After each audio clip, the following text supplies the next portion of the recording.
Time now for Back Pages tonight here on Sky Sports News, bringing you a first look at the sports stories in the morning's newspapers. And joining us are Miguel Delaney from The Independent and Martin Hardy from The Times. Welcome to you both. Let's quickly run through the back pages after they reach us following a busy night of football. The Guardian goes with Gunners' glee after Dutch demolition job.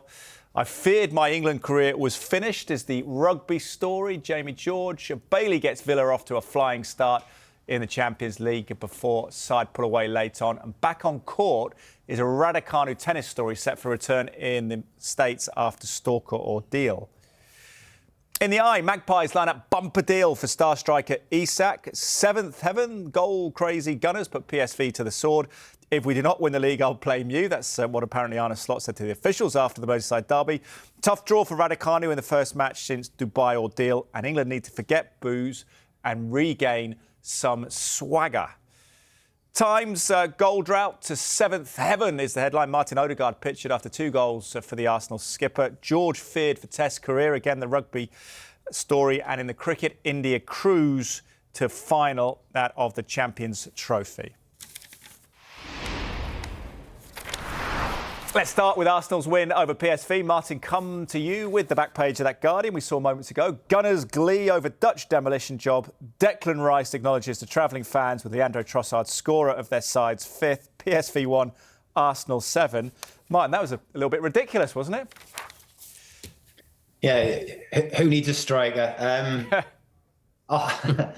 He may just have saved himself. Arsenal may have just have saved £60 million, although I am slightly tongue-in-cheek. They were brilliant tonight, and everything that Mikel Arteta wants from his team, they delivered. I spoke to a couple of managers the last few days from various levels of the games, and this stress about injured players creates an opportunity for somebody else to come in. So you wouldn't have been expecting Mikel Mourinho to play up front. You know, 1 year he's been one of the stories of the season.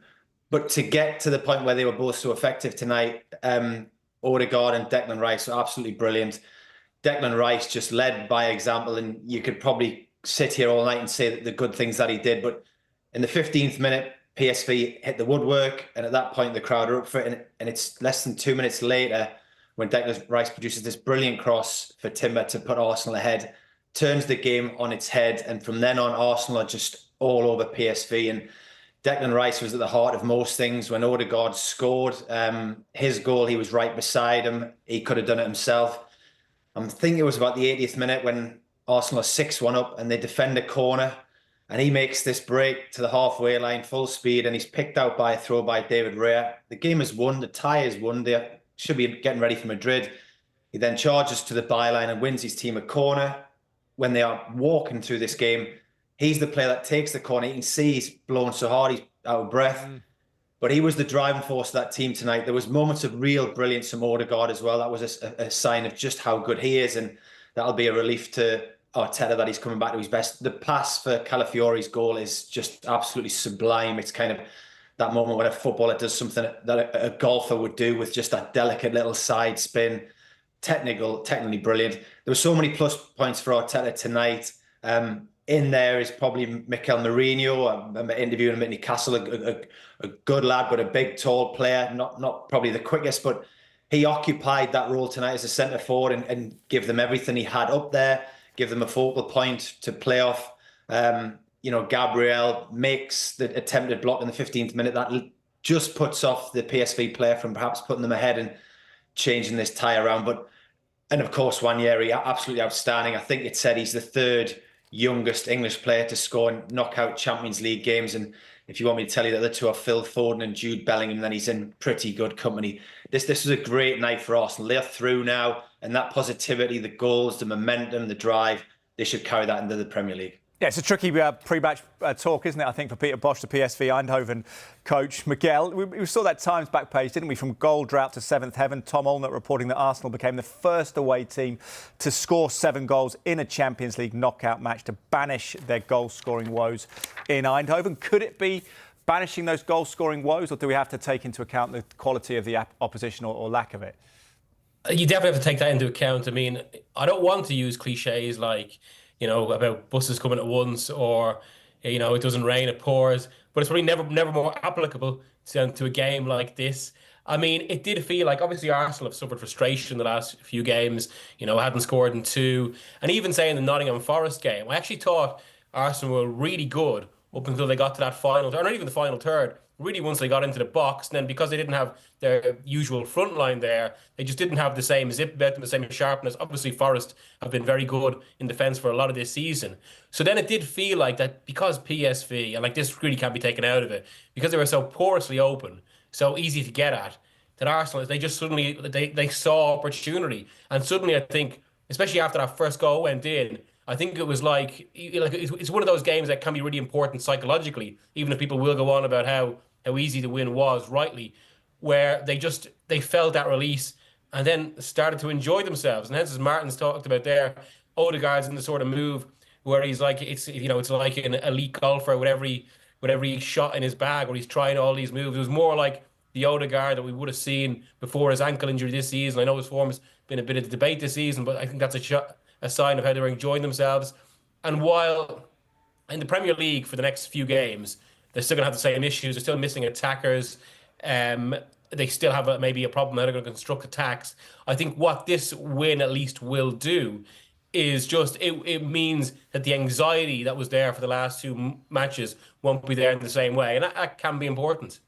Certainly can be. No anxiety about the second leg at all, but let's get some reaction from the Arsenal manager, Mikel Arteta. I really enjoyed the match, so thank you to the players for the performance that they put in a big night for us against a really good side. The way they went through in the last round against Juventus was really impressive. So the manner that we've done it, the way we played, the goals that we scored, thank you, because it was a special night. Well, it's obviously gives us a lot of joy and confidence and belief. And then in football, it's not what we did 3 days ago or 2 days. It's going to be what we do tomorrow when we go to Old Trafford, how we behave, how we play, and are we able to win again? And that's it. Enjoy tonight, because it was a very impressive performance and an unbelievable score. So we deserve that. And now take it and keep improving as a team. OK, well, let's talk Aston Villa with the Telegraph story. 3-1 win at Bruges. It looked tense at times, but the headline, Mings enjoys night of redemption. It was a wonderful goal line clearance from Tyrone Mings when the ball seemed destined to nestle in the bottom corner there. Martin, how impressive were Aston Villa? Was this a case of riding their luck and being clinical? For part of the game, yes. For part of it was staying in the game. When you cover a match in Newcastle, you're very near the pitch, so you see the kind of moods that the visiting managers go through. And I'm not sure there's anybody puts more into a match than Unai Emery, who is just relentless. Aston Villa was 16th in the Premier League when he took over. In the 70th minute, this tie was still alive. He got booked because he was going so crazy on the sideline. But at that point, he was demanding his team went higher at the pitch. He was demanding more energy from them. And they found it, and they create the own goal. They get the penalty. They take this 3-1 lead into the second leg, and you'd think they're pretty much close to going through now. Yes, they weren't great for parts of the game, but they had a very good transfer window. When you bring in Rashford and bring in Asensio comes on as well, they have forward power. That's going to help them at this time of the season. And even when you look at Tyrone Mings, the Telegraph story there was about redemption. It's a brilliant touch to stop the ball from going in there when the scoreline is 1-1 at that stage. I did check. It was his other knee that he did the ACL on, because it's such a stretch. You think the player may have injured himself. And we did make much of the mistake, but I think that was Tyrone Mings' third Champions League game. So there's lots of players playing who are complete rookies at this level. And you've got to learn fast. And one of the, I'm sure Miguel will talk about his piece about the Champions League starts now, when it's knockout football. So much is decided upon the bravery and the brilliance of defenders with the blocks. As I said, Gabriel makes a sliding tackle, which changes the direction of a shot when the scores are 0-0. And Tyrone Mings makes this slight deflection, which probably he would have been a bit upset. It wasn't given as a corner, so they didn't even acknowledge the fact that he played this crucial role in the game. But Emery has got this great knack of winning European ties. And when you watch him on the sideline, to come back to my starting point, his energy he demands so much from his players, and they are given so much. As I said, this was a team that was fighting relegation when he came a couple of years ago, and now they think they've got one foot in the next round of the Champions League, which is an incredible turnaround. Absolutely, it's a big turnaround, isn't it? Miguel, what's your take on Aston Villa and what might come then, potentially through to the quarterfinals of the Champions League? Would the other managers fear coming up in a head-to-head battle with Unai Emery tactically? I think so, yeah. I mean, look, one of his great virtues of his career has been, as Martin mentioned there, European knockout football.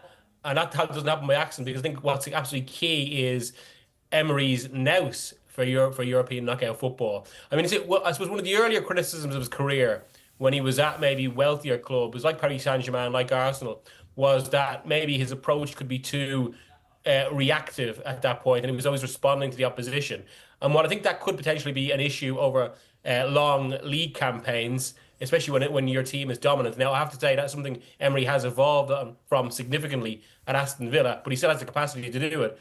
It's something that's very valuable in European football. I mean, this is the great lesson of Mourinho for so many years before the game passed him by a bit. Something that hasn't actually now happened to Emery. He just knows how to. I mean, one of his great performances, or one of his great European victories, even though his record is probably more associated with the Europa League and what he did with Sevilla and then Villarreal beating Manchester United. One of his great victories came in the Champions League when he just, I mean, Julian Nagelsmann at Bayern Munich was considered one of the brightest young tactical minds in that season when he was at Bayern.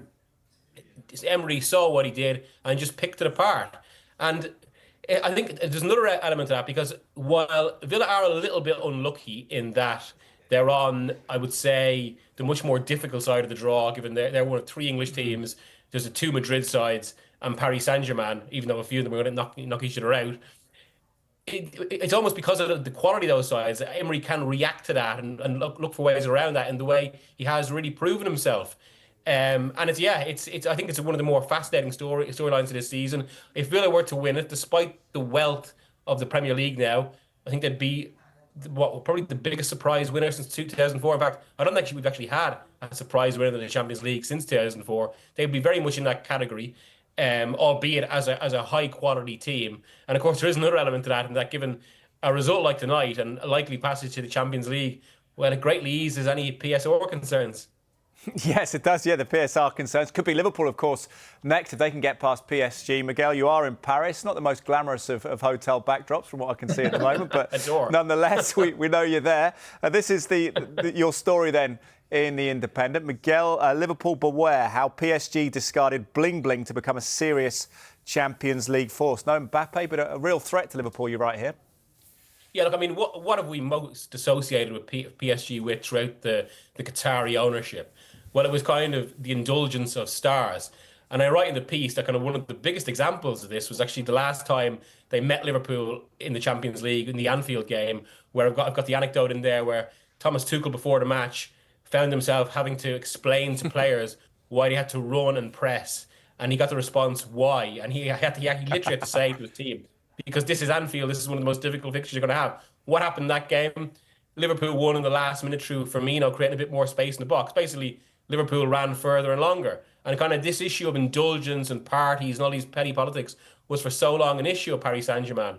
And there was an irony, maybe not an irony, because obviously maybe given what the Qatari ownership were trying, all these sports washing angles, they were always going to go for a certain level of star. But there was a bit of an irony to that in Paris, they're actually sitting on one of the three most fertile areas for footballers in the world. It's Paris, if you talk to people in recruitment, it's Paris, Sao Paulo, and South London that produces more footballers, I think, per capita than anywhere in the world. And finally, after years of failure, really, with this approach, they decided to go in a different direction. That was to lean on youth. Because suddenly the team is filled with, I mean, there's about 5 or 6 players who regularly play, chiefly Zaire Emery, who are teenagers from the Paris area. They're complemented by Barcola, who I think has been one of the stars of this Champions League season. And even, I mean, and also there's another key point here where for throughout that era, and Emery is an example of this, PSG were almost picking squads that didn't fit the ideology of the manager. That's changed now because Luis Enrique loves kind of young players he can hone. That's what they've got. And it's why I think they're going to throw everything at Liverpool in this game. And of course, one of the greatest examples is Ousmane Dembele, who'd been previously seen, I suppose, as a bit of a symbol of football waste and a waste of talent in the same way as Neymar. Well, he's having the best season of his career. He's flying. PSG are flying. Going to be a real challenge against Liverpool. Fascinating game to come on Wednesday night. We're going to take a quick break now. When we come back, we'll look at more of the sports stories in the morning's papers, including this in the eye. We'll also have Martin with a Newcastle line. But Magpies here line up a bumper deal for star striker Isak. See what Martin thinks of that. Might have a slightly different take. We'll see.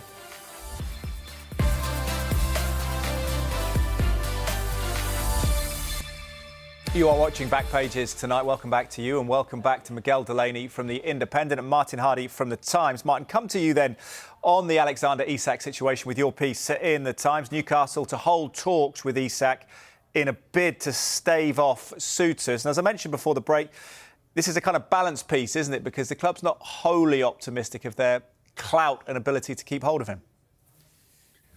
When Newcastle released their accounts today, and it shows a great increase in turnover to 320 million.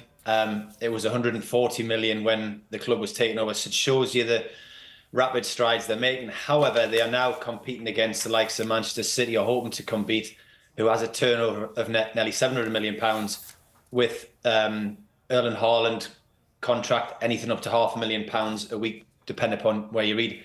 So there's figures that if the likes of Liverpool, Arsenal, PSG and Barcelona were to show interest in Newcastle just can't match at the moment. Isak will be 26 next season, so this is a really important part of his career. 22 goals this season. He's kind of mentioned in that bracket of Haaland and Kylian Mbappe when you talk about the best strikers in the world. Haaland has 49 Champions League goals. Kylian Mbappe, I think, has 55, and Alexander Isak has 1. So there's a huge problem here in that Newcastle have to become a Champions League club very, very quickly, in a regular one. They don't necessarily have the finance to match, to fight those top clubs. APT and PSR has restricted how much of that Saudi Arabian public investment funds money they can actually spend. So there is no contract talks with Alexander at the minute. The club do have him on a contract until 2028, and Darren Eales, the chief executive, was very, very keen to stress, for multi-year, they still in theory have this player. There will be conversations in the summer, that there has to be, and again, Eales confirmed there would be.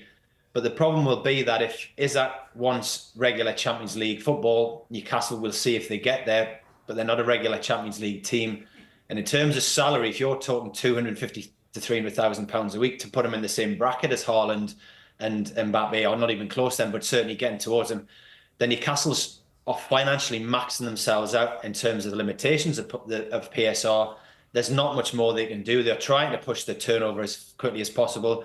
It's why there was talk today about the new stadium, and there's kind of a little bit of I wouldn't say cooling of it, but the leaning seems slightly towards moving from St James's Park, again, to increase revenue streams. But that's not going to increase revenue streams this summer. That's a long way down the line by the time you get plan of mission and build a new stadium and everything else. If that's to be the way they go, and Newcastle insists, there are 2 options, and one of them is to increase the capacity at St James's. But it means that this club that celebrated just over 3 years ago, kind of winning the football lottery with Saudi Arabia's PIF money, remain incapable of spending enough of it to get to that very top level. And Darren said to us today that the desire is still to win the Premier League, but the whole thing has been slowed down. It's a massive quandary to get out of this PSR headlock. And how did Newcastle, with a £320 million turnover, compete with Manchester City, who have a near £700 million turnover? It's going to take a lot of time, and that may not necessarily be so attractive to players who are really coming into the prime of their careers. But we will see. Eddie Howe loves working with the player. The player is essentially happy at Newcastle, but this is a key stage of his career coming up in the summer, and we'll see what will happen. And we kind of unfortunately got a vision of what Newcastle looked like without Alexander Isak in the recent 2-0 defeat to Liverpool, where they were fairly blunt. And he will play, we think, in the Carabao Cup final, but it would be a huge loss. It would be a big blow to this project. And as I said, they will still fight and have conversation. Yeah. But unfortunately, they can't match the big men with money. Well, I cover it as well. Magpies line up bumper deal for star striker Isak. Before we move on, Miguel, what's your take on the Isak situation? Would be really romantic if he can lift a trophy with him, wouldn't it? Any chance that they can keep him long term? The one thing I would say there, I mean, and this is where I think that headline about a bumper deal is so interesting, is PSR has also worked the other way, certainly this season, where because of the wealth of the Premier League, because of the broadcasting revenue, a lot of teams or clubs from really the kind of middle tier up, and Newcastle are above that now, given they have been in the Champions League recently. Basically, the kind of the wealthiest clubs, the clubs with the biggest revenues, can't really put in the sort of offers at the moment to be attractive to this strand of stars outside the wealthiest club. And there's a few. I mean, another one is Antoine Semenyo at Bournemouth, where Bournemouth probably won 50, 60 million. Obviously, Newcastle would want more than double that, you'd think, if there was ever a serious conversation about selling Isak. So I think that's where it has skewed a little bit. And right now, I'd actually wonder who could afford Isak at the sort of price that Newcastle would want. And even if they say, let's say, I'm speaking hypothetically here, if they did decide to sell him in the summer, they'd know they could immediately get an auction. And then in an auction, the price goes up even more, which would say price someone like Arsenal. I think Arsenal would be more likely to go for Sesko at Leipzig, say.